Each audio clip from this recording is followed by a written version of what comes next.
একদল মানুষ হেদায়েতের পথে, আর একদল মানুষ জ্ঞান লাভ করেছে কিন্তু হেদায়েতটাকে অ্যাকসেপ্ট করিনি, হেদায়েতটাকে গ্রহণ করিনি। তারা হেদায়েত শূন্য জীবন নিয়ে আজও চলছে, ঠিক না ভুল? তো যারা হেদায়েত শূন্য জীবন নিয়ে চলছে তাদের জন্যই আমি আপনাদেরকে বার্তা দিলাম যে আমাদের উচিত তাদের জন্য দোয়া করা, আর উচিত যার ঘনিষ্ঠ যে তার জন্য একটু চেষ্টা করা। কথা বোঝা গেছে? বাকি দ্বিতীয় একটি কথা, যে আমরা যারা হেদায়েত প্রাপ্ত এদের জন্য মহান আল্লাহ আর একটা মেসেজ আমাদেরকে দিয়েছেন, সেটি হলো রব্বানা লা তুজিগ কুলুবানা। তোমরা যারা হেদায়েত পেয়েছো, নামাজ কালাম দাড়ি টুপি বা দাড়ি শূন্য নামাজি বা জেকের তসবিহ, দান সদকা, রমজানের রোজা, মানবতা, মনুষ্যত্ব, সৌহার্দ্য, সম্প্রীতি, সামাজিকভাবে পারিবারিকভাবে একে অপরের সঙ্গে বহাল রেখে চলছো, সব কাজগুলোই হেদায়েতের পক্ষের কাজ, ঠিক না ভুল? কিন্তু কোরআন শিখিয়েছে তুমি আল্লাহর কাছে দোয়া চাও, আল্লাহ লা তুজিগ কুলুবানা বা'দা ইয হাদাইতানা। আল্লাহ হেদায়েতের পরে নতুন করে তুমি আমাদের অন্তরকে আর টেরা বাঁকা করে দিও না। সুবহানাল্লাহ বলো। নতুন করে টেরা বাঁকা করে দিও না। একবার হেদায়েতের রাস্তাটাকে ধরার পরে নতুন করে জানো আমরা বেহেদায়েতের পথে, হেদায়েত শূন্য পথে, হেদায়েত বিরোধী কাজে আবার যেন আমরা জড়িয়ে না পড়ি। একটু বলুন, যদি মানুষের ভিতরে হেদায়েতের পরে বেহেদায়েতের ভয় না থাকতো, সঠিক পথে চলার পরে ফের বিপদগামী হওয়ার যদি ভয় না থাকতো, তাহলে আল্লাহ কি এই দোয়া আমাদেরকে চাইতে শেখাতেন? ভেবেই বলুন, শেখাতেন? তাহলে আল্লাহ যখন চাইতে শিখিয়েছেন তার মানে হলো সম্ভাবনা রয়েছে যে মানুষ হেদায়েত পাওয়ার পরে ফের বেহেদায়েত হতে পারে। বাস্তবে তার নজির যথেষ্ট। কত লোককে দেখলাম ভালো নামাজ কালাম পড়তো, দুম করে নামাজ কালাম ছেড়ে দিছে আর পড়ে না। দাড়ি রেখে দিয়েছে, দেখলে মাস 2-3 পরে দেখি আবার ছেটে ফেলেছে। আছে না নাই? একটা পিরিয়ডে দেখতাম যে মানুষটা জেকের আজগার করতো, পরে দেখছি জেকের আজগার আর কিচ্ছু করে না, সব ছেড়ে দিয়েছে। প্রিয় ভাই, এক পিরিয়ডে দেখতাম লোকটা গান শোনে না, তার মানে হেদায়েতের পথে রয়েছে। কি আগ্রহ জন্মে গেছে, আবার গানের প্রতি আকৃষ্ট হয়েছে। আগে দেখতাম শুধু মোবাইলগুলো ব্যবহার করতো ইনকামিং আর আউটগোয়িং এর জন্য, তার মানে একটা ফোন আসবে আর একটা নিজে ফোন করবে, এই দুটো প্রয়োজনে ব্যবহার করত। সেই রকম লোকগুলোকেই দেখছি তারা মোবাইলে এত ডুবে গেছে যে মোবাইলের হারাম প্রোগ্রামগুলো খুব গ্রহণযোগ্যভাবে তারা ব্যবহার করছে। একটা কালে দেখতাম তারা হালাল রোজগারের পথে রয়েছে, কষ্ট করে মেহনত করে শাক ডাল ভাত খেয়ে দিন কাটাচ্ছে, কিন্তু পারিপার্শ্বিক উন্নতির দিকে লক্ষ্য করে নিজেই হালাল পথটাকে ছেড়ে দিয়ে কিছু অবৈধ হারামের সঙ্গে জড়িয়ে পড়েছে। আমি গল্প বলছি না, বাস্তবে আছে। হ্যাঁ, এবার একটু বলুন, এই জাতীয় যে চিত্রগুলো সমাজের, এগুলো কি বেহেদায়েতের চিত্র নয়? অথচ তাদের ব্যাক হিস্ট্রিটা খুললে দেখা যাবে তাদের ব্যাকগ্রাউন্ডটাতে ছিল হেদায়েত, কিন্তু তাদের ফ্রন্ট গ্রাউন্ডে সামনে যে দেখতে পাচ্ছি তাদের ভিতরেই কিছু বেহেদায়েতমূলক চরিত্র আবার ফুটে উঠেছে। এগুলোই তো বড় দুঃখজনক। এই জন্যই কোরআনের এই শেখানো দোয়া, রব্বানা লা তুজিগ কুলুবানা, হে আল্লাহ তুমি আমাদের অন্তরকে বিপথে চালিত করো না। আল্লাহ তুমি আমাদের অন্তরটাকে হেদায়েতের উপরে কায়েম রাখো। প্রত্যেকটা ইমানদার মুসলমান দিনদার ছেলে বুড়ো হাফেজ আলেম আমাদের সবারই এই দোয়া শেখা উচিত। এই দোয়া আন্তরিকতার সঙ্গে আল্লাহর কাছে পেশ করা উচিত যে আল্লাহ তুমি আমাদেরকে হেদায়েত দান করেছো, এর জন্য তোমার শুকরিয়া। ইন ফিউচারে তুমি আমাদেরকে আর নতুন করে বেহেদায়েত দিও না আল্লাহ। কিন্তু যদি সার্ভে করা যায় তো দেখা যাবে যে এই দোয়া চাইবার লোক সংখ্যা খুবই কম। আমার বাংলাটা বুঝতে অসুবিধা হয়েছে, যে আরবিটা আপনার মনে না থাকতে পারে, হাফেজ আছে আলেম আছে, যে কারোর কাছে বললে কোরআন পড়তে পারলে কোরআন খুলেও দেখিয়ে দেবে, জি, আপনি যদি কোরআন না পড়তে পারেন কাউকে বললে বাংলায় লিখেও দেবে, কিন্তু জ্ঞানটা নিয়ে নেন। আয়াতটা মুখস্থ এক্ষুনি হয়ে যাবে না সবার, কিন্তু জ্ঞানটা আল্লাহ চাইলে বাঙালি বাংলা ব্রেনে ধরে নেবে। জি, তো রসুল মহান আল্লাহ আমাদেরকে শিখিয়ে দিলেন যে তোমরা আমি আল্লাহর কাছে দোয়া চাও, আল্লাহ তুমি আমাদের অন্তরটাকে নতুন করে টেরা বাঁকা করে দিও না, আল্লাহ নতুন করে আমাদেরকে বিপথে চালিত করো না, আল্লাহ নতুন করে আমাদেরকে বিপদগামী করো না। সুবহানাল্লাহ বলেন, আর একটু জোরে বলেন আমিন। সম্মানিত ভাই, একটু বোঝা, তাহলে এখান থেকে আর একটা শিক্ষা পেলাম যে হেদায়েত জীবনে পেলেও ওই হেদায়েতটাকে নিয়ে মরণ পর্যন্ত টিকবার জন্য আল্লাহর মদদ চাইতে হয়। যে পথটা আমাদের অনেকের জানা নেই, হয়তো ইমাম সাহেব দোয়া করেন কিন্তু আমরা দোয়ার মানে বুঝি না, আমরা এইটুকু বুঝি ইমাম সাহেব দম ফেললে আমিন বলতে হবে। খারাপ লাগলো কথাটা? হ্যাঁ, ইমাম সাহেব দম ফেললে আমিন বলতে হবে এইটুকু বুঝি আমরা, কিন্তু ইমাম সাহেব কি বলে দম ফেলছেন সেটা তো বুঝি না। তো এ দোয়া কোন ইমাম করতে পারেন, কোন ইমাম এ দোয়া করতে পারেন, আমি অস্বীকার করি না, কিন্তু আমি বড় জোর সেখানে রিকমেন্ড করি, সেখানে সুপারিশ করছি, আমি সেটাকে সমর্থন দিচ্ছি আমিন তথা আল্লাহ তুমি কবুল করো, ওই পর্যন্ত। তো ইমাম দোয়া চাইলো, আমি সেটাকে সাপোর্ট দিলাম, আর আমি নিজের দিকটাকে নিজে মূল্যায়ন করে আল্লাহর কাছে নিজে আপিল করলাম। ভাই দুটোর মূল্য এক নয়, ভাই দুটোর মূল্য এক নয়।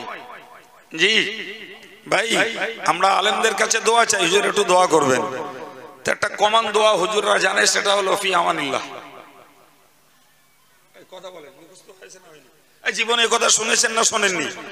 যে কোনো হুজুরের কাছে দোয়া চাইলেন, হুজুর বলে দিলেন ফি আমানিল্লাহ। এটা হচ্ছে হুজুরদের কমন দোয়া, যেই চাক ওটা বলে দেয়। জি, ফি আমানিল্লাহ মানে যে আল্লাহর নিরাপদে থাকো, আল্লাহর দেওয়া শান্তিতে তুমি থাকো। তো এটা একটা কমন দোয়া, কেউ বলে দেয় আল্লাহ হাফেজ। জি ভাই, তো তাৎক্ষণিক ভাবে যে দোয়াটা আলেম সমাজের লোকেরা বলে দেন, ততটুকু যদি কবুল হয় তো সেটাও নিশ্চিত যিনি প্রার্থী তার জন্য ভালো। কিন্তু আপনি বলুন, আপনি হুজুরকে পেলেন বছরে 2 বার 5 বার দোয়া চাইলেন, আর আপনার যদি নিজের ডিমান্ড হয় তাহলে আপনি ইচ্ছা করলে ওই দোয়াটাকে দিনে একবার করে চাইলেও 365 দিন চাইতে পারবেন। কথা বলেন ঠিক বলছি না ভুল? তাহলে পরনির্ভরশীল হওয়ার তুলনায় আত্মনির্ভরশীল হওয়া ভালো। কি বলেছি? পরনির্ভরশীল হওয়ার তুলনায় আত্মনির্ভরশীল হওয়া ভালো। সম্মানিত ভাই, সুতরাং আমার হেদায়েতের জন্য আমি দোয়া চাইব এবং আমি আমার হেদায়েতের পথে তিষ্ঠানোর জন্য, ট্যাঙ্কার জন্য আল্লাহর মদদ নেব। সম্মানিত ভাইরা, তাহলে আল্লাহ শিখিয়েছেন হেদায়েত চাও, আল্লাহ শিখিয়েছেন অন্যের জন্য হেদায়েতের দোয়া করো, আল্লাহ শিখিয়েছেন হেদায়েতের উপরে ট্যাঙ্কার জন্য তুমি আল্লাহর সাহায্য কামনা করো। সব বার্তাগুলো আল্লাহর শেখানো, আমরা কাজে লাগাই না, আমরা জানি না, সেটা আমাদের অজ্ঞতা, এটা আমাদের ঘাটতি, আমাদের ত্রুটি। কিন্তু জানতে যখন পারছি ভাই, কাজটা কিন্তু কঠিন নয়, সহজ। মনে রাখতে হবে, পরের অংশে আল্লাহ বলেছেন জি ওয়াহাব লানা মিন লাদুনকা রাহমাহ, হে আমার বান্দা বান্দি, তোমরা আমার কাছে দোয়া চাও, আল্লাহ তোমার পক্ষ থেকে তুমি রহমত দান করো। সুবহানাল্লাহ। ভাই, আল্লাহ রহমত না দিলে আমরা এখানে আসতে পারতাম? আল্লাহ রহমত না দিলে আমি আব্দুল কাইয়ুম কথা বলতে পারতাম? মোটেই না। জি ভাই, আল্লাহ রহমত না করলে আমাদের নসিবে যতটুকু হেদায়েত জুটেছে এটাও জুটতো না। তাহলে আল্লাহ রহমত দিয়েছেন, এটা নাম্বার 1 আমাদের স্বীকার করতে হবে। জি, আল্লাহর রহমত শুধু হেদায়েত ইফতাহ, হেদায়েত প্রাপ্ত বান্দা বান্দীদের জন্য নয়, বরং গোটা বিশ্ব জুড়ে সর্বধর্মের মানুষের জন্যই রয়েছে আল্লাহর রহমত। ঠিক না ভুল? বেঈমান বেদিনদের জন্য ভাই, তাদেরকে জীবনে বাঁচতে দেয়া, তাদের শিক্ষা দেয়া, তাদের বউ বাচ্চা দেয়া, তাদের জমিনে ফসল দেয়া, তাদের রুটি রুজির জন্য চাকরি নৌকরি দেওয়া, এগুলো কি আল্লাহর রহমত নয়?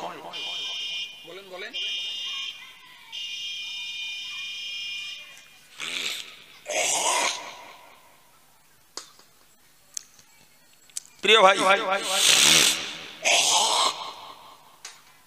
তাহলে আল্লাহ পাকের রহমত আমাদের জন্য প্রতি মুহূর্তে রয়েছে। এটাকে আমরা মুখে মুখে স্বীকার যে যতটা করি না করি, বাস্তবে উপভোগটা করি। সুবহানাল্লাহ বলেন। কি গো, উপভোগ করি না? কথা বলছেন না কেন? হ্যাঁ ভাই, কিচ্ছু না, কিচ্ছু না। আল্লাহ মনে করুন কিছুই দেননি, জীবনে বাঁচতে দিয়েছেন। ভাই, যার হার্টের রক্ত সঞ্চালন ঠিক নেই, যার হার্ট ব্লকেজ হয়েছে, তিনি স্বস্তির সঙ্গে শ্বাস প্রশ্বাস নিতে পারছেন না। আপনি বলুন, ওই মানুষটার বাঁচার কোনো গ্যারান্টি আছে বলে মনে হয়? আছে বাবা? যে কোনো মুহূর্তেই তার হার্ট ব্লক হবে, মানুষটা এক্সপায়ার করবে, ঠিক কিনা? আপনি ওইটুকু শুকরিয়া, আমি ওইটুকু শুকরিয়া আদায় করতে পারবো না ভাই, যে জন্মলগ্ন থেকে আল্লাহ আমাদেরকে সহজেই শ্বাস প্রশ্বাসটা নিতে দিচ্ছেন। আলহামদুলিল্লাহ।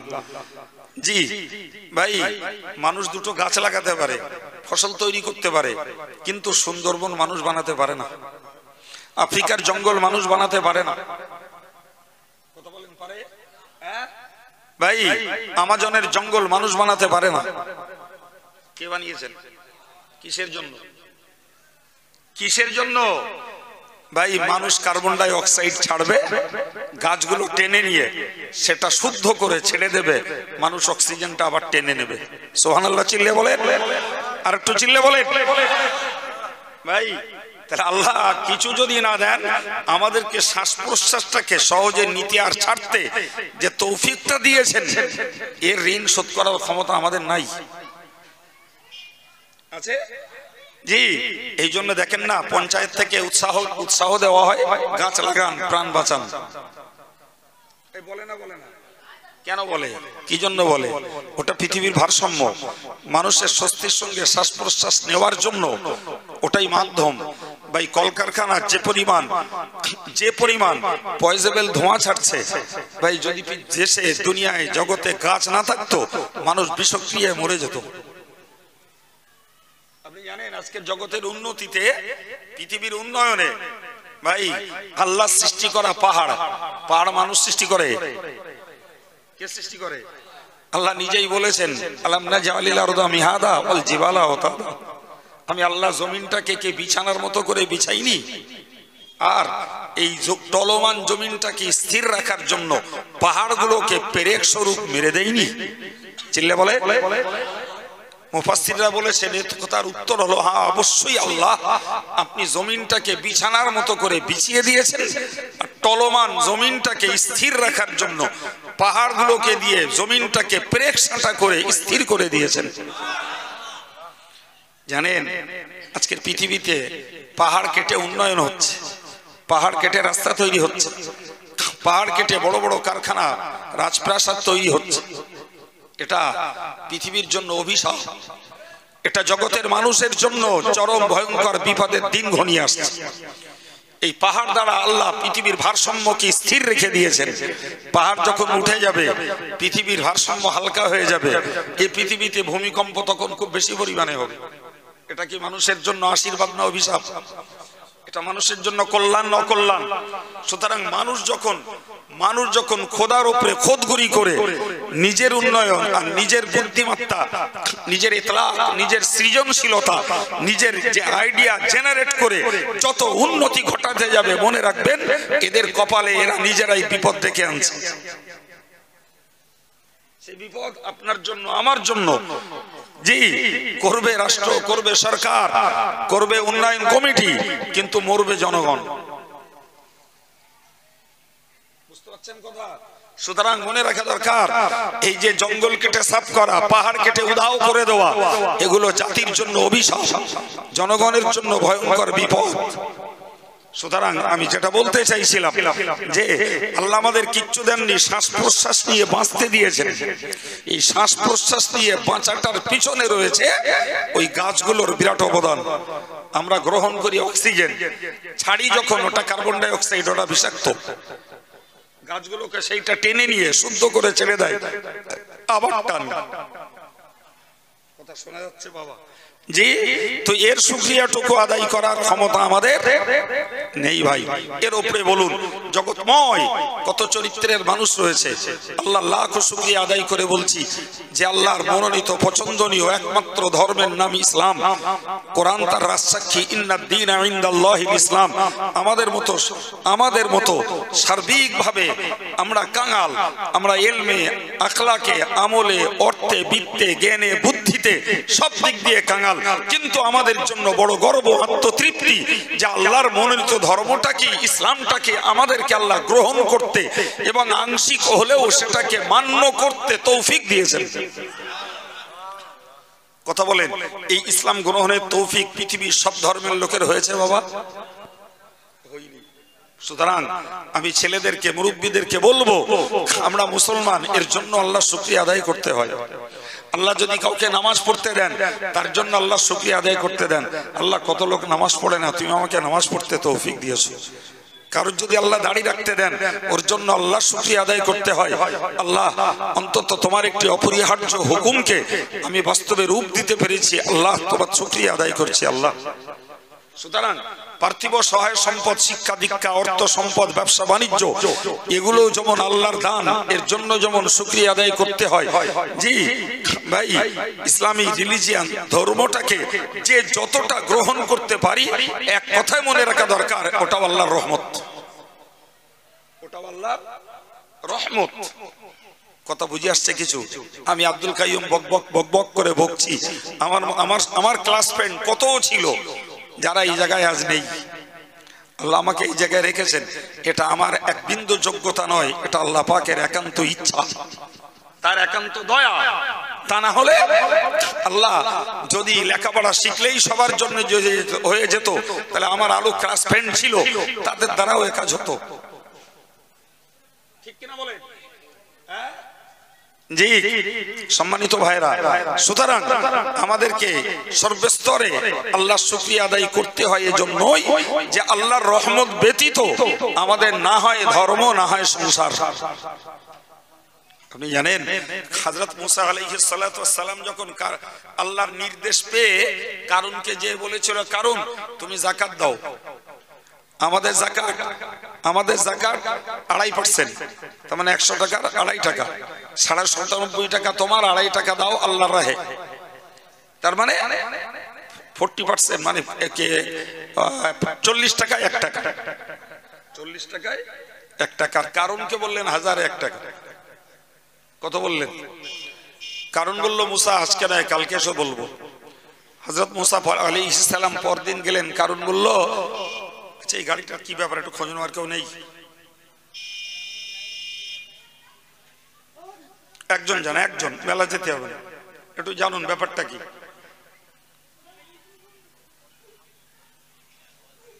তোর কথা বুঝতে পেরেছ তুই? আয়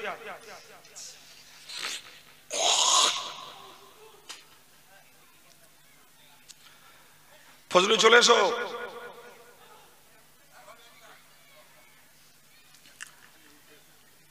সম্মানিত ভাইরা আমার দিকে তাকান।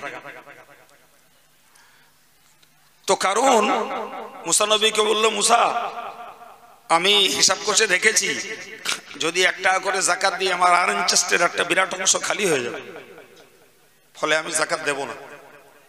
নাউজুবিল্লাহ বলে, আর একটু জোরে বলেন। কারণ বললো আমি যাকাত দেব না। জি, তো বলে দেখো মুসা, দেখো কারণ এই সম্পদ তোমাকে আল্লাহ দিয়েছেন, আর 1 টাকা করে যাকাত দিতে তোমাকে আল্লাহ বলছেন, তুমি আল্লাহর হুকুমটা মানো। কারণ কি জবাব দিয়েছিল জানেন? কারণ বলেছিল ইন্নামা উতিতু আলা ইলমিন ইনদি। বললে কে বললো আল্লাহ দিয়েছে? আমি আমার নিজের ক্যালিভারিটি, নিজের ক্যাপাসিটি, নিজের আইডিয়া জেনারেট করে আমার পরিকল্পনাকে আমি বাস্তবমুখী কাজে লাগিয়ে এই সম্পদের মালিক হয়েছি। কথা বলেন, কারণের সম্পদ আছে পৃথিবীতে, কারণও গেছে, সম্পদও গেছে। সুতরাং কারণের মতো ধনকুবে সে যদি আল্লাহর রহমতকে স্বীকার না করার জন্য, আল্লাহর শুকরিয়া আদায় না করার জন্য ধ্বংস হয়, জি অর্থগত দিক দিয়ে বলা যায় আমরা কারণের বাড়ির চাকরের যোগ্যও নই। বলেন, আমরা আমি শুধু এই কটা লোককে বলছি না, আজকের পৃথিবীর সাধারণত যারা ধনকুবের এরা আল্লাহকে ভুলে যে যা ইচ্ছা তাই মনে করে, কিন্তু ভাবলে বলা যাবে কারুনের মতো ধনকুবেরের বাড়ির চাকরের যোগ্য এরা নয়। এখন তোমার বড়াইত্ব কিসের গা? তোমার এত আত্মহমিকা, এত গরম কিসের? কপয়সার মালিক তুমি। প্রিয় ভাই, সুতরাং মনে রাখতে হবে আমাদেরকে, আমরা আল্লাহর রহমত ব্যতীত চলতে বাঁচতে পারি না, ধর্মও করতে পারি না। এই জন্য আল্লাহ শিখিয়েছেন, ওয়াহাবলানা মিন লাদুনকা রাহমা, ও দয়াময় আল্লাহ তোমার পক্ষ থেকে তুমি আমাদের প্রতি রহমত দান করো।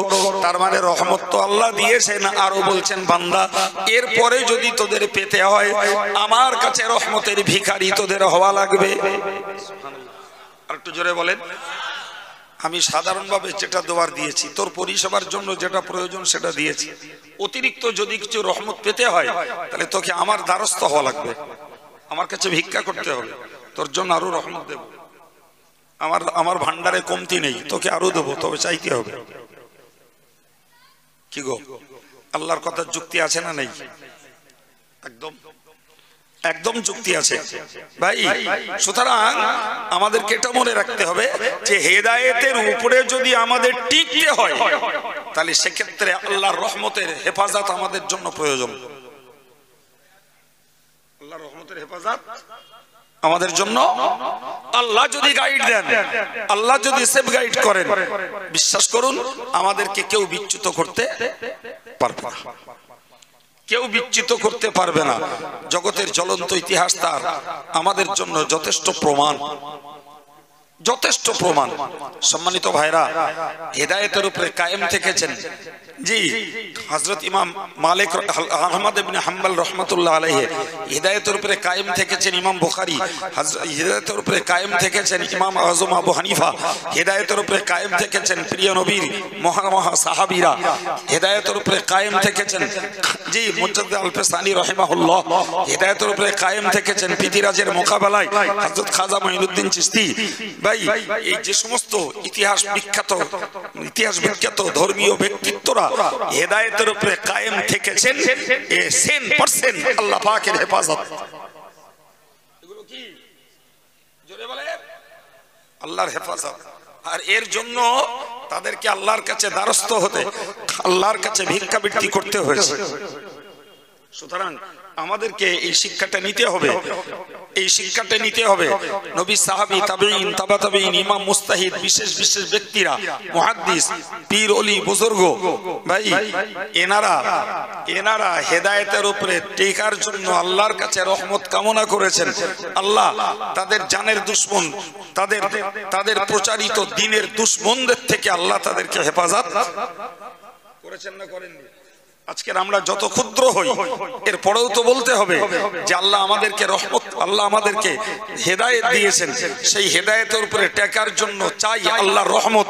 ওটা যদি আমরা কামনা করি, আমি আল্লাহর জাতের প্রতি আস্থা রেখে বলতে পারি ইনশাআল্লাহ আমাদের লাইফটা নতুন করে বেহেদায়েতের সঙ্গে আর বিজড়িত হবে না ইনশাআল্লাহ। তা যদি না করি ভাই, ইবলিস বেঁচে আছে, নফস সজাগ রয়েছে। সুতরাং ওই নফসের তাড়না, শয়তানের প্ররোচনা এবং দুনিয়ার এই মোহ জালে, দুনিয়ার রঙ্গমঞ্চে, দুনিয়ার এই মজাদার তৃপ্তিতে আমাদের জীবনে টাইম টু টাইম বেহেদায়েতের চরিত্র এসেই যেতে পারে। ঠিক কিনা বলেন? আমার জন্য মনে হয় এই আজকের যুগে এই আমার গুটি কত কথা আজকের যে আল্লাহ আলোচনা করাচ্ছেন, জি কোন দিন কি করাবেন মালিক আল্লাহ, আমি মুখস্থ করেও এখানে উঠিনি, আর সাজিয়ে গুছিয়ে ও সাবজেক্টটাকে জি এক্সাক্ট সাবজেক্ট ঠিক করে উঠিনি ভাই। তো যেটাই বলাচ্ছেন, আমার যেটা মনে হয়েছে সেটা হলো এই হেদায়েত আল্লাহর কাছে চাইতে হবে, পাশাপাশি হেদায়েত পাওয়ার জন্য শুকরিয়া আদায় করতে হবে, এবং পরবর্তীতে বেহেদায়েত না হই এর জন্য আমাদেরকে আল্লাহর রহমত কামনা করতে হবে। আমাদের নিজস্ব পরিচিত মানুষগুলোর জন্য আল্লাহর কাছে হেদায়েত কামনা করা লাগবে। তাহলে এই অস্থির পৃথিবীতে রাজনৈতিক আর ধর্মনৈতিক যে টানাপোড়েন চলছে দেশময়, এই পরিস্থিতির ভিতর দিয়েও আমরা হকের পথে, সত্যের পথে নিরাপদে থাকতে পারবো ইনশাআল্লাহ। সম্মানিত ভাইরা আমার, তবে কোরআন বলেছে মনে রাখুন, ইন্না রাহমাতাল্লাহি কারীবুম মিনাল মুহসিনিন। ও আমার বান্দা বান্দি, তোমরা মনে রাখো, তোমরা যদি আল্লাহর রহমত কামনা করো, আল্লাহ কমনলি যেটা দিয়েছেন স্পেশালি যদি আল্লাহ পাকের রহমত তোমাদেরকে পেতে হয়, ওর জন্য মাধ্যম হলো যারা সৎ কর্মশীল, তারাই আল্লাহর রহমত পাওয়ার যোগ্য উপযুক্ত ব্যক্তিত্ব। সুবহানাল্লাহ বলেন। এও আরেকটা পথ, আল্লাহ কমনলি সব ধর্মের লোকেদের রহমত দিয়েছেন, এমনকি মুসলিম কমিউনিটির ভিতরে যারা ইসলাম বিরোধী কার্যকলাপ করে ইসলাম বিরোধী চরিত্র নিয়ে চলছে, আল্লাহ এদের প্রতিও রহমত দিয়েছেন। কিন্তু এর পরে যদি স্পেশাল রহমত কারুর পেতে হয়, তার জন্য প্রয়োজন কি বলেছি বলেন, জোরে বলেন, এবার বললে আর ভুল হবে না ইনশাল্লাহ বলেন, সৎ কাজ। কি বলেছি? সৎ কাজ, ভালো কাজ যেটা, ওই ভালো কাজটা যারা করবে তারাই আল্লাহর রহমতের হকদার হবে। এটা প্রসেসিং, এটাই পদ্ধতি। জি, আমি ভালো কাজ করব না, আল্লাহর রহমত কামনা করব, ওটা সহজলভ্য নয় বাবা, ওটা সহজে জোটে না। শুনতে পাচ্ছেন কথা? নিশ্চিত আমাদেরকে মনে রাখা দরকার, প্রিয় নবী সাল্লাল্লাহু আলাইহি ওয়াসাল্লাম তিনি আল্লাহর কাছে চাইতেন, আল্লাহুম্মা ইন্নী আসআলুকা ফি'লাল খায়রাত, আল্লাহ আমি তোমার কাছে চাইছি তুমি আমাকে ভালো কাজ করার ক্ষমতা দাও। একটু মন খুলে বলেন। হুজুররা এত নামাজ পড়তে বলছে, তাও পড়তে মন চায় না। কোরআন পড়তে শিখতে বলছে, তাও শিখতে একটু সময় দিতে আগ্রহ জন্মায় না। কিছু যুবক ছেলেকে দেখি মাঝে মধ্যে দোয়া চায়, কোনো মাহফিলে কোনো মহকায় দোয়া চায়, হুজুর দোয়া করবেন। নামাজ পড়তে খুব ইচ্ছা করছে হুজুর, তবে 16 আনা এখনো পেরে উঠিনি। কথা বুঝছেন কিছু? আমার অনেকে দোয়া চায়, হুজুর কোরআন শরীফ পড়তে খুব চেষ্টা করছে হুজুর, তো মনে রাখতে পারছি না, ভুল হয়ে যাচ্ছে, একটু দোয়া করেন যাতে মনে থাকে। এই যে মানুষগুলো, তাহলে তারা একটা ভালো পথে চেষ্টা চালাচ্ছে। এই যে চেষ্টাটা তারা চালাচ্ছে, তাহলে বুঝতে হবে যে তারা তাদের নিজস্ব অবজারভেশনে, নিজস্ব মন্তব্যে, নিজস্ব পরিকল্পনার একটা ভালো দিক বেছে নিয়েছে। এই দোয়াটা তাদের জন্য হতে পারে একটা সহায়ক। দোয়াটা হতে পারে একটা সহায়ক। জি ভাই, রাসূল করিম সাল্লাল্লাহু আলাইহি সাল্লামের সাহাবী হযরত আবু হুরায়রা রাদিয়াল্লাহু আনহু, হযরত আব্দুল্লাহ ইবনে আব্বাস রাদিয়াল্লাহু আনহু রাসূলের কাছে যেয়ে বললেন, হুজুর আমি যা শুনি মনে থাকে না, একটু দোয়া করেন। একটু বুঝতে পারছেন? আমি যা শুনি মনে থাকে না, এই রোগ আমাদের আছে না নাই? একদম 100% লোকের রয়েছে। জি, ও রোগ 100% মানুষের রয়েছে। 1%ও এই রোগ থেকে মুক্তি নেই, সবার আছে। আল্লাহু আকবার। প্রিয় রাসূল দোয়া করলেন, জি, আল্লাহুম্মা ফাক্কিহু ফিদ্দীন ওয়া আল্লিমহু তা'বীর। আল্লাহ তুমি একে ধর্মের জ্ঞান দাও, আল্লাহ একে কোরআনের তাফসীর শিক্ষা দাও। জি আলহামদুলিল্লাহ, তারা জীবনে আর কখনো কিছু ভুলে যাননি। তাহলে বোঝা যাচ্ছে যে তাদের চেষ্টা ছিল, আর সঙ্গে রাসূলের দোয়াটা হয়ে গেছে সহায়।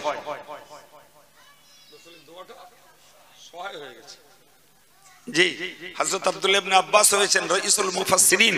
মুফাসসিররা লিখেছেন তিনি মুফাসসিরদের শিরোমণি, মুফাসসিরদের শিরোভূষণ, কোরআনের ব্যাখ্যাকারদের তিনি একজন নেতৃস্থানীয়, বিশ্বের একজন নেতৃস্থানীয় ব্যক্তি। এটাই ছিল রাসূলের দোয়ার বরকত। জি, সুতরাং যার কাছে যার আত্মবিশ্বাস, তার কাছে দোয়া চাওয়া দরকার, তার কাছে তার দোয়া চাওয়া দরকার। আমি আব্দুল কাইয়ুম, আমারও দোয়া চাওয়ার দরকার। যার কাছে আমার আস্থা আছে তার কাছেও আমার চাওয়া দরকার। জি, তবে আমি বেশি করে দোয়া চাই অসুস্থ লোকের কাছে। রাসূল বলেছেন অসুস্থ লোকের দোয়া আল্লাহ কবুল করে। অসুস্থ লোকের কাছে বেশি করে দোয়া চাই, তাই সে ফাজেক যাই পারে হোক। জি, তার কাছে দোয়া চাওয়া এটা রাসূলের হাদিসের শিক্ষা।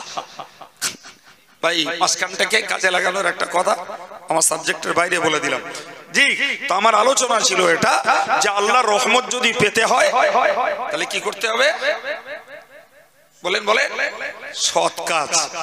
খানিকটা উত্তর এসছে, সবার থেকে আসলে আরো একটু খুশি হতাম। কি কাজ করতে হবে? সৎ কাজ। খোদ রাসূলুল্লাহ চাইতেন আল্লাহুম্মা ইন্নী আসআলুকা ফিলাল খায়রাত, ইয়া আল্লাহ তুমি আমাকে তৌফিক দাও আমি যেন ভালো কাজগুলো করতে পারি। তাহলে ওটাও চাইতে হবে। তাহলে সৎ কাজ করে রহমত চাইতে হবে, সৎ কাজের জন্য আল্লাহ সাহায্য চাইতে হবে। সুবহানাল্লাহ বলেন। চ্যানেলটা ঠিক আছে না নেই? চ্যানেলটা তো ঠিক, যোগাযোগ বলে কি? সৎ কাজের জন্য আল্লাহ সাহায্য চাইতে হবে, আর সৎ কাজ করা হয়ে গেলে এবার রহমত চাইতে হবে। সুবহানাল্লাহ। কে শিখিয়েছে? আল্লাহ শিখিয়েছে।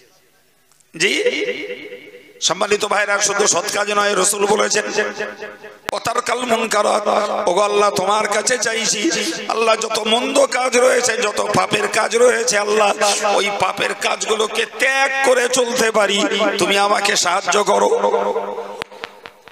বাস্তব সমালোচনা করলে বলতে হবে আমরা সৎ কাজ চাই কম মানুষ, আর তার থেকেও কম মানুষ অসৎ কাজ থেকে বাঁচতে চাই। কি বলেছি? সৎ কাজ করার ক্ষমতা দাও, এটাও চাই কম লোক, আর ওর থেকেও কম লোকে চাই আল্লাহ পাপ যেন না করি, আল্লাহ তুমি তৌফিক দাও, আল্লাহ গান যেন না শুনি, আল্লাহ মিথ্যা কথা যেন না বলি, আল্লাহ পরের মাল যেন মেরে ধরে না খাই, আল্লাহ কোশ্চিন কালো যদি কারোর হক নষ্ট না করি, আল্লাহ জীবনে নামাজ কাজা না করি, আল্লাহ জীবনে রোজা কাজা না করি, আল্লাহ অন্যায় ভাবে গীবত গিল্লা চুগলি না করি, আল্লাহ মানুষের পিছনে যেন মানুষের বিরুদ্ধে কিছু না বলি, এ সবগুলো পাপ আচরণ, আল্লাহ তাস যেন জীবনে না খেলি, আল্লাহ চায়ের দোকানে জীবনে যেন ফাউ সময় আড্ডা না দেই, আল্লাহ রাজনীতির রঙ্গমঞ্চে বেকার সময় নষ্ট করে পাপ জোগাড় যেন না করি। কটা মুসলমানের বাচ্চা এই দোয়া চেয়েছে বাপ? বলেন বলেন। তাহলে তোমার নসিবে কি করে হেদায়েত জুটবে? তুমি তো নিজে চাইছো না। আরে চেয়ে তাই পাওয়া যায় না, আর না চাইলে পাওয়া এটা তো সুদূর পরাহত কল্পনা ভাই। এটাই আমার কাছে দুঃখের। জি আলেম ওলামাদের প্রচেষ্টা, হাক্কানি আলেমদের মেহনত এই জাতিটাকে হেদায়েতের আলোয় আলোকিত করার জন্য, কিন্তু যে জাতির জন্য আলেমরা হেদায়েতের জন্য আকুলি বিকুলি করছে সেই জাত নিজের জন্য নিজে ভালোটা চাইছে না। বলেন। আমাকে আজকে সকালবেলা একজন বলছে, একটা মাস্টার মশাই আমাকে বলছে, বলে হুজুর কালকে খোলা পাতায় একটু হালকা ঝগড়া হয়েছে। মানে কেন? তো বলছে জামিয়া রিসাল সাহেবের জন্য খোলা পাতা সব জাম হয়ে গেছে। একটা মুসলমানের বাচ্চা বলছে এ মাদ্রাসা করে লাভ কি, ও মওলানা হয়ে লাভ কি? বুঝতে পারেননি? আচ্ছা ওরে আপনি কি ভাষায় পুরস্কার দেবেন? ওরে জামিয়ায় লোক বেশি হয়েছে, খোলা পাতা জাম হয়ে গেছে, সে মুসলমানের বাচ্চা, তার এখন মাছ না পেয়ে সিপি কামড়। এরে বলে তো তাই, মাছ না পেয়ে ওরা কোন চিন্তা মাদ্রাসা করে লাভ কি, মওলানা হয়ে লাভ কি? তা সে মাস্টার মশাই তার মতো ভদ্র ভাষায় যা জবাব দেওয়ার দিয়েছে, আমি হলে অন্য কিছু বলতাম না, ছোট্ট করে একটা কথা বলতো, মওলানা হয়ে লাভ, তুই হালাল দাদা হইছিস, আর কিছু না। মওলানা না হলে তুই আরাম দাদা হতিস। এই কথা বলে ঠিক কি না? যদি ইসলামী প্রসেসিং এ বিয়ে না পড়ানো হয় তাহলে সন্তান কি হয়? আর ইসলামী প্রসেসিং এ বিয়ে পড়াতে হলে কোথা থেকে শেখা যাবে? কোরআন হাদিস থেকে, মাদ্রাসা থেকে। জি তাহলে মাদ্রাসায় পড়লে আর কিচ্ছু না হোক, অন্তত জাতির সন্তানগুলো বৈধ সন্তান হবে, এতটুকু বলা যায়। পরে কি হবে পরের কথা। জি তাহলে কপাল পোড়ার কোয়ালিটি আছে, কিন্তু এর কপাল পোড়ার কোনো কোয়ালিটি আছে বলছেন? আমি মাস্টারটারে বললাম, বললাম ওই লোকটার একটু দাওয়াত দাও। বল হুজুর একদিন দাওয়াত দিচ্ছে, তোমার ভিতরে যা বিষ আছে একদিন কাইম সাহেব সামনে উগরাও, হয় কাইম সাহেব তোমার বিষ খাবে, না হলে কাইম সাহেব অ্যান্টি পয়জন দিয়ে দেবে, তোমার বিষ সব সেরে যাবে। ভুল বলেছি মনে হচ্ছে? আল্লাহর রহমত, ওরম লোক কোনোদিন সামনে বসলি এমন অ্যান্টি পয়জন পাবে, ওর বিষ আর কিচ্ছু থাকবে না ইনশাআল্লাহ। জি ভাই, তো এই জাতীয় লোকগুলোর কপার পড়ার কোয়ালিটি নেই। জি ভাই আমার, তো আমি আপনাকে বোঝাতে চাইছিলাম যে এই জাতীয় লোকটার কথা বলুন। এ যদি ন্যূনতম ধার্মিক হতো তাহলে মাদ্রাসায় পড়ে কি হবে আর মওলানা হয়ে কি হবে, ওর এখনো সেন্স হয়নি। তাহলে ওর ভিতরে ধর্মীয় কোনো সেন্সিটিভিটি, কোনো সজাগতা কিছু আছে ভাই? তাহলে যে লোকটা নিজে অন্যায় আচরণকে ছাড়তে চাইছে না, তার নসিবে হেদায়েত কোথা থেকে আসবে বাপ? অথচ রাসূল চাইতেন আল্লাহুম্মা ইন্নী আসআলুকা ফি'লাল খায়রাত ওয়া তারকাল মুনকারাত ওয়া হুব্বাল মাসাকিন। রব্বুল আলামিন, আল্লাহ তুমি আমাকে ভালো কাজ করার ক্ষমতা দাও। আল্লাহ তোমার কাছে দোয়া চাইছি অন্যায় পাপের কাজগুলোকে ছাড়ার ক্ষমতা দাও। আল্লাহ আমার নবী দোয়া চাইতেন আল্লাহ ওয়া হুব্বাল মাসাকিন, তুমি তোমার কাছে চাইছি এতিম দরিদ্র অনাথ মিসকিন এদেরকে যেন ভালোবাসতে পারি, আল্লাহ তুমি তৌফিক দাও। আমাদের দোয়া আল্লাহ যেন বড় লোকের কাছে ঘেঁষতে পারি, আমাদের দোয়া আল্লাহ যেন এমএলএ এমপির ঘনিষ্ঠ হতে পারি। আল্লাহ আমাদের দোয়া আল্লাহ আমরা যেন রাজনৈতিক হোতা নেতা হতে পারি। বলে তাহলে যে যা চাইছে বড় লোকের ধন না, যে যা চাইছে বড় লোকের ঘনিষ্ঠতা, যে যা চাইছে নেতৃত্বের ঘনিষ্ঠতা, যে যা চাইছে রাজনীতি করে রাষ্ট্রনেতা হব, রাজনীতি করে স্বরাষ্ট্রমন্ত্রী আর মুখ্যমন্ত্রী হব, রাজনীতি করে ক্ষমতায় এসে দেশে প্রভুত্ব চালাবো, ভাই এ জাত কোনোদিন চাইতে পারে বলে মনে হয়? আল্লাহ তুমি আমার দরিদ্রকে ভালোবাসতে দাও। জিন্দেগিতে না ইজাত চাইতে পারে না যে আল্লাহ আমাকে ভালো কাজের ক্ষমতা দাও, চাইতে পারে না আল্লাহ আমাকে মন্দ কাজ ত্যাগ করার ক্ষমতা দাও, বরং যে কাজ করতে যাচ্ছে মন্দ ছাড়া ও কাজে দেশে হয় না। কথা বলেন, মন্দত্ব ছাড়া, দুর্নীতি ছাড়া, মিথ্যা প্রতিশ্রুতি ছাড়া, জি অত্যাচার ছাড়া, অবিচার ছাড়া, ক্ষমতা দখলের জন্য অত্যাচার, অবিচার, ধরপাকড়, মারামারি এগুলো ছাড়া দেশে রাজনৈতিক ক্ষমতা দখল করা যায়? বলেন, তাহলে এরা কি ভালো কাজ চাইবে আর কি মন্দ কাজ ছাড়তে চাইবে আর কি বা দরিদ্রের ভালোবাসা কামনা করবে? ভাই আমার বক্তব্য যে ইউনাইটেড যারা, সংঘবদ্ধ যারা, তারা যা করছে করুক। ইন্ডিভিজুয়ালি আমরা প্রত্যেকটা মুসলমান নিজের থেকে নিজে চাই আল্লাহ তুমি আমাকে ভালো কাজের ক্ষমতা দাও, আল্লাহ পাপের কাজগুলো যেন আর না করি, তুমি আমার হেফাজত করো।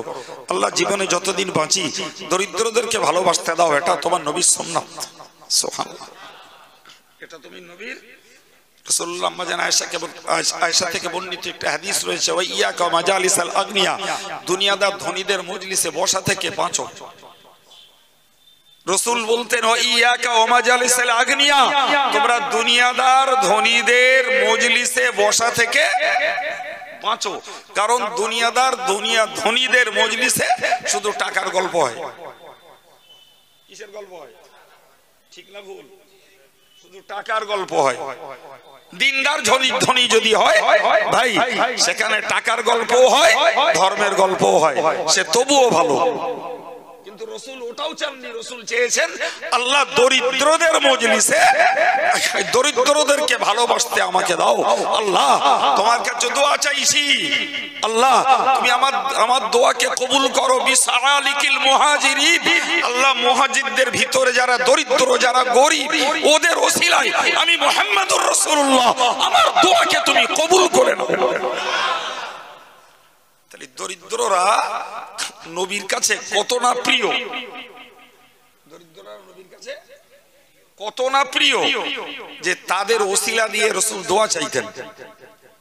সহিহ হাদিস, রাসূলুল্লাহ যুদ্ধের ময়দানে গেলে দরিদ্রদের দ্বারা দোয়া চাইতেন।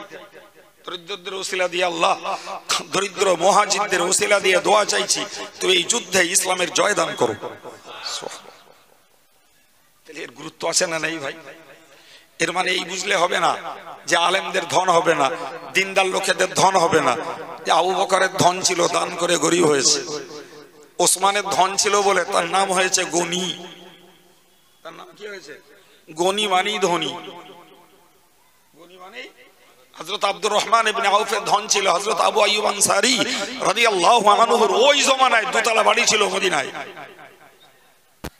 সুবহানাল্লাহ বলে। ফুরফুরা পীর সাহেব কেবলার 700 বিঘা জমি, তাও লাখের সম্পত্তি, নিষ্কর সম্পত্তি, কর দিতে হতো না। জমিদার পিরিয়ডের 700 বিঘে নিষ্কর সম্পত্তি ছিল ফুরফুরা পীর সাহেব কেবলার। কথা শুনতে পাচ্ছেন? তাহলে আল্লাহওয়ালা দিনদার হলেই যে ধন হবে না, নিশ্চিত দিনদার ধার্মিক আল্লাহওয়ালাদের ধন হওয়ার দরকারও আছে। কিন্তু রাসূলের বক্তব্য হলো দুনিয়াদার ধনীদের মজলিসে বসো না, সেখানে শুধু দুনিয়ার গল্পই হবে।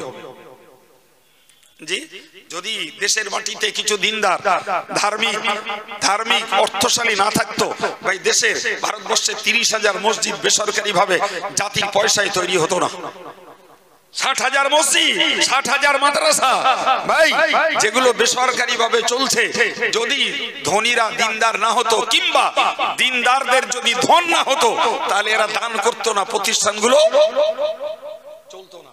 তাহলে ধনেরও প্রয়োজন আছে। ইসলামের আপত্তি ওই জায়গায় যদি ধন হয় দিন ছাড়া। কি বলেছি? ধন হয় ধর্ম ছাড়া, সম্পদ যদি হয় আল্লাহ হারা, তখনই ইসলামের আপত্তি। ভাই তা না তো ইসলামের আপত্তি নাই। চলুন ফিরে কথা অনেকটা এগিয়ে গেছি, আমি আপনাকে বোঝাচ্ছিলাম। জি, সে কথাটা ভুলে গেছেন, আবার একবার সাজিয়ে দিচ্ছি। ভাই যদি আল্লাহর রহমত পেতে হয়, তাতে বোঝা গেল সৎ কাজ করতে হলো আল্লাহর কাছে সৎ কাজের ক্ষমতা চাইতে হবে। আমি 5 ওয়াক্ত নামাজ পড়ি মানেই আমি পারফেক্টলি ফুলফিল সৎ কাজ সব করে ফেলিনি বাবু। টোটাল সৎ কাজ আমার দ্বারাই হয়ে যায়নি, এখনো চাইতে হবে।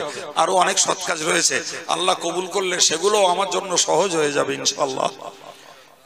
জি, আমি 5 ওয়াক্ত নামাজ পড়ি, এখন এশা কাওয়াবিন চাষ পড়তে পারিনি, চাইলে ওগুলো আল্লাহ পড়ার মতো মন দেবে। আমি ওগুলো পড়ি, এখনো রাত্রিতে তাহাজ্জুদ পড়তে পারিনি, চাইলে ওটাও আল্লাহ পড়ার তৌফিক দেবে। আমি ব্যস্ত মানুষ, টাইমলি নামাজটা পড়ি, কিন্তু নামাজ পড়ে একটু জিকির তাসবিহ তেলাওয়াত করতে পারি না।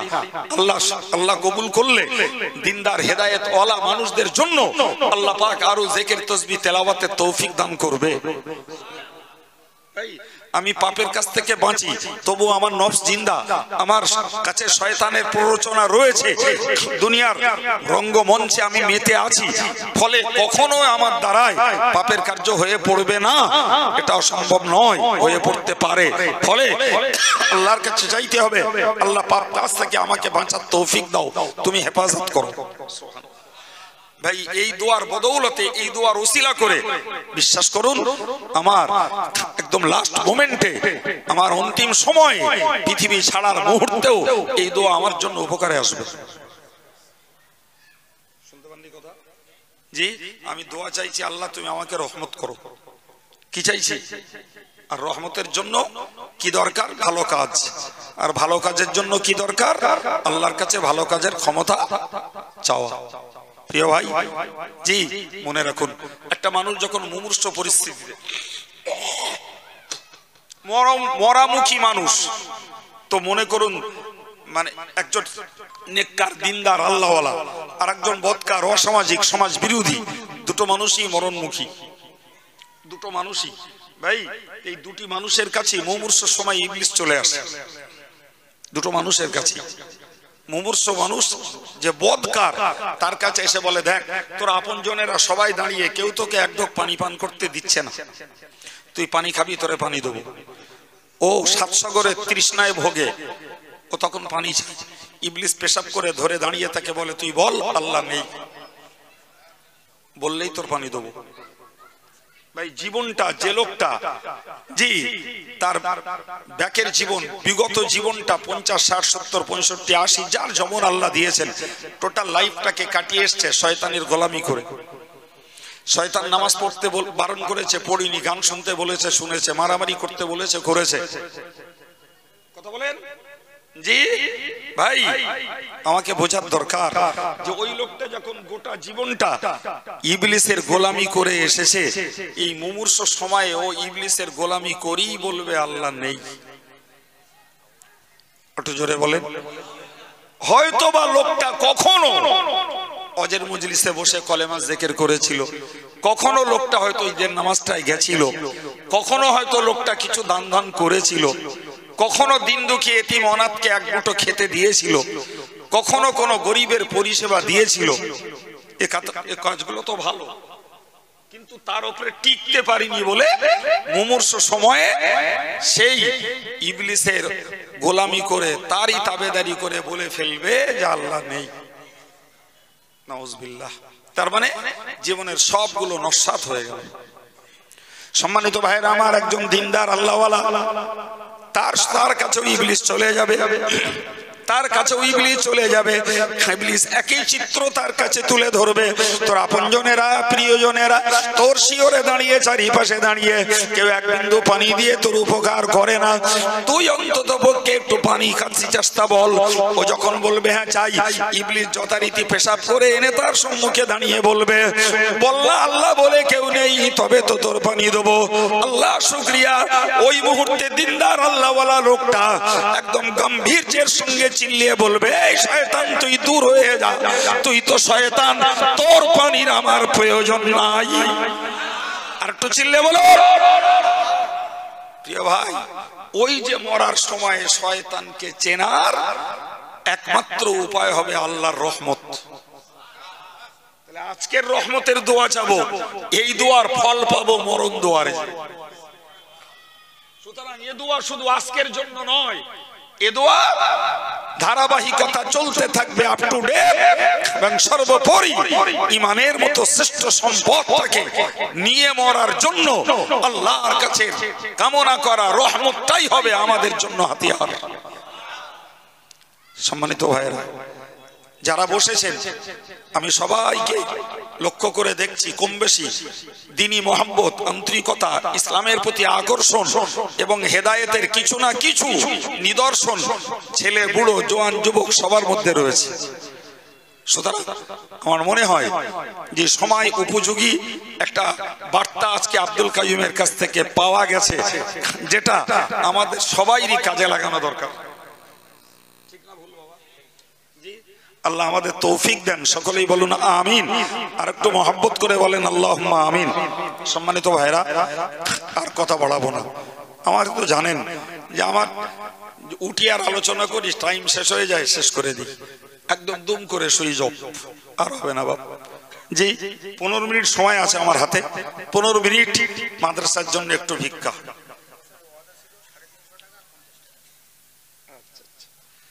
আমার ভাইয়ের গত বছর ওয়াদা ছিল 350 টাকা, আর এবার দিয়েছেন 50 টাকা নগদ। আল্লাহ কবুল করুন।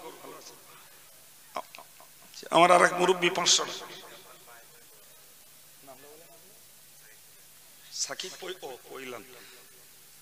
সাকিব বললেন যে সাকিব পয়লেন ভাই, মৃত আব্বা মায়ের জন্য 300 টাকা।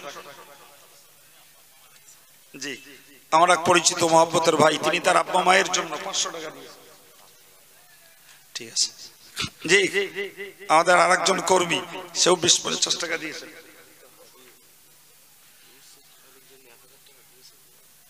জি, মরহুম আলহাজ ইউসুফ আলীর জন্য দোয়া চেয়ে নগদ একটা কোরআন শরীফ 1000 টাকা, আল্লাহ কবুল করুন। আমাদের একটা ভাই 200 টাকা, আরেকজন 50 টাকা, আরেকজন বাবাজি 100 টাকা, আরেকজন 100 টাকা, আমাদের হাফেজ সাহেব 50 টাকা, আরেকজন 20-30 টাকা। আল্লাহ সকলের দানকে কবুল করেন, জোরে বলুন আমিন। আর একটু মহব্বত করে বলেন আল্লাহ। একটি বাচ্চা মেয়েকে নিয়ে তার অভিভাবক 100 টাকা পাঠিয়েছে, আর একজন 200 টাকা, আল্লাহ কবুল করুন, সকলেই বলুন আমিন। আল্লাহ বাচ্চাগুলোকে আল্লাহ বাপ ও মায়ের মুখ উজ্জ্বল করে বানিয়ে দেন, জোরে সরে বলেন আল্লাহুম্মা আমিন। নারায়ে তাকবীর। একটি বাচ্চা দিয়ে 20 টাকা, আরেকজন 40 টাকা, 220 টাকা, আরেকজন 300 টাকা। আল্লাহ সালাম। জি, আমার আরেকজন ভাই 100 টাকা, 50 টাকা, আরেকজন 100 টাকা, আমার আরেক ভাই 500 টাকা। আল্লাহ সকলের দানকে মঞ্জুর করুন, দানের বিনিময়ে মনস্কামনাকে সফল করুন। আল্লাহ আরেকজন 100 টাকা, আরেকজন 50 টাকা। রব্বুল আলামিন আল্লাহ যিনি জেনিয়েতে দান করছেন, দানকে মঞ্জুর করেন, দানের বিনিময়ে দুর্গতি থেকে হেফাজত করে দেন, মনস্কামনাকে আল্লাহ সফল করে দেন। রব্বুল আলামিন আল্লাহ মেহেরবানি করে এর বিনিময়ে আমাদের ব্যক্তি জীবন পারিবারিক জীবন সুখী করে দেন। জোরে বলুন আমিন। আর একটু জোরে সরে বলেন নারায়ে তাকবীর, নারায়ে তাকবীর। কেউ চলে যাবেন না। একটা ছাত্র আজকে হুজুর নিজে হাতে করে